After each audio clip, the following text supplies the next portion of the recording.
মুসলমান, হাসরের কঠিন ময়দানে পানির অভাবে এক একজন মানুষের জিহ্বা কুকুরের মতো করে ঝুলতে ঝুলতে সিনা পর্যন্ত এসে যাবে। বলেন নাউজুবিল্লাহ।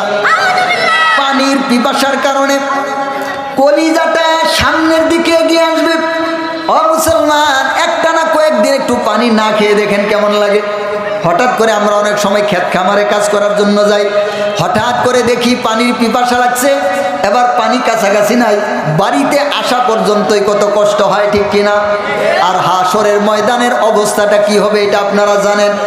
আল্লাহ সুবহানাহু ওয়া তাআলা এই সূর্যটাকে মাথার উপরে দিয়ে দিবেন, সূর্যের তাপে এই জমিনটা তামার জমিতে রূপান্তরিত হয়ে যাবে। মাথার মগজটা ভাতের মারের মতো বলকাইতে থাকবে।